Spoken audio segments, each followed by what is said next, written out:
is the Doublet Special Master. Live and direct. Breakfast with CubCamTV. Trickstar Radio. The sounds of Jordan Stevens on that one with Star. I can't get enough of it, to be honest with you. Super smooth flavours. We are live on the big bad Trickstar Radio. Right about now, we're jumping into a bit of a football discussion. We're going to double this section up as we've got some interesting stuff to talk about with FIFA as well. But for now, let's have a little look at yesterday's results as Arsenal drew 2-2 at home with Crystal Palace.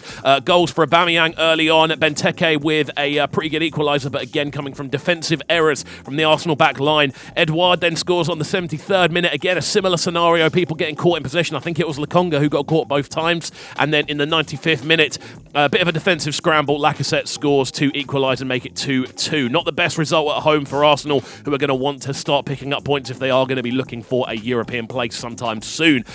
Interesting result, and it does make the table look quite interesting, to be honest with you. You've currently got Chelsea at the top, sat on 19 points, 8 played, 6-1, 1 draw and 1 lost. Liverpool in second on 18 points, Manchester City on 17 points, and Brighton and Hove Albion currently sat in 4th place, with United still a game in hand on them. So United could still move up into 3rd place, or 4th place essentially, if they win their game in hand. Interesting stuff. Tottenham currently sit in 5th place on 15 points, 8 games played.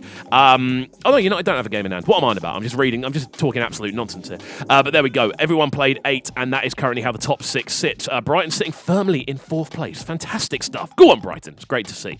So we're going to look ahead to the Champions League fixtures that are coming up this evening.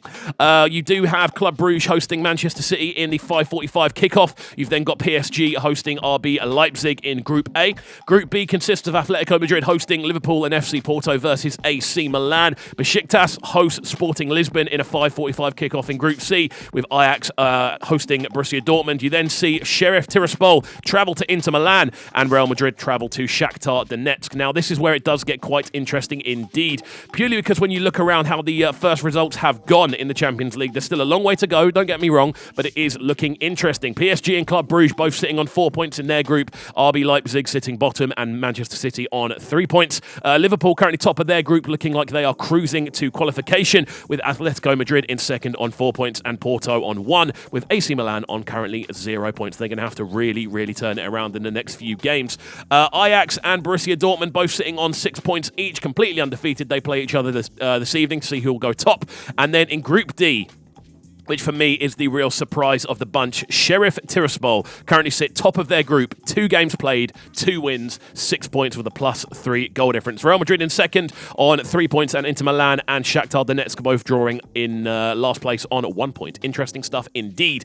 But let's move the conversation away from the actual game onto the digital world of football, and we're talking about FIFA, who are looking like they're going to be ending their extended tenure with EA Sports about renewing their partnership. It's looking like that partnership could well be coming to a close. It's looking like the way FIFA are looking at things, they are seeing esports and essentially online gaming as one of the biggest growth industries that they currently hold quite a monopoly over. Everyone will buy FIFA every year. Even I'm now going, I wasn't going to buy it this year, but I'm going, I probably will get it just to see what it's like more than anything else. I see content creators playing it online, and it looks better every year, and you get drawn in to getting the game, and it's something that I now want to get. I am very much committed to buying FIFA because I want to experience what FIFA is again. And every season we see it, and you get that kind of rush going, oh, I may as well just get it now.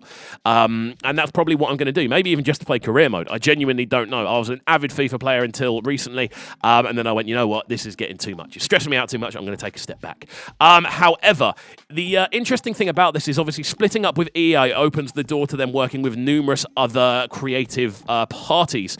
Now, EA Sports are obviously the biggest in the sporting world. They hold the monopolies over numerous different sporting games. So where will FIFA go after this? I believe we saw recently that PES has now ceased its production line. They have now finished their run of games, and they've been going for a long period of time because they simply can't keep up with what FIFA are doing in its popularity and essentially financial value, I feel, when you actually look at how much money FIFA does rake in. But it's interesting to look at this from numerous different angles. A quote that I'm reading here coming out from FIFA themselves has said, "It is therefore crucial to us at FIFA and its stakeholders to maximise all future opportunities for football and and gaming fans. The statement continues to say FIFA is bullish and excited about the future in gaming and esports for football. It's clear that this needs to be a space that is occupied by more than one party controlling all the rights. Technology and mobile companies are now actively competing for association with FIFA, its platforms and global tournaments. Consequently, FIFA is engaging with various industry players, including developers, investors and analysts, to build out a long-term view of the gaming, esports and interactive entertainment sector. Now, this is very interesting indeed. FIFA don't refer to EA Sports by name in the statement, but it is evident that the company is seeking out new developers. Now, when we look online, when we look at content creators, when we look at people that play FIFA on YouTube and Twitch and all these things, the main thing they always seem to complain about is EA. It's not actually the sort of structure of the game, it's the game mechanics themselves. Now, over the years, these have come under numerous areas of criticism because we feel the game doesn't actually develop that much each year. If you play FIFA year in, year out, you'll be able to tell the game doesn't receive major updates. Every single year, there seems to be new bugs, and anything that gets fixed gets replaced by a new bug or a new tactic or a new kind of workaround that always allows you to score in certain scenarios or things like that. I think what everyone wants when it comes to FIFA is a game that isn't rigged to basically have one style of play that will always win. People want a fair version of the game that isn't kind of, more than anything else, that isn't kind of dictated by mistakes and almost cut-arounds. You know, people want it so you can actually play the game and it's not determined by factors that are out of the player's control. People, if 9 times out of 10 when you watch people and they go, oh, that was a good goal, it's because it wasn't anything to do with game mechanics. It was someone actually playing well. And I feel hopefully with this new move from FIFA, we can actually see that start to come into development. But it does mean we're going to move away from an EA system entirely, which will be very interesting indeed. There we go. That's our sports roundup for the day.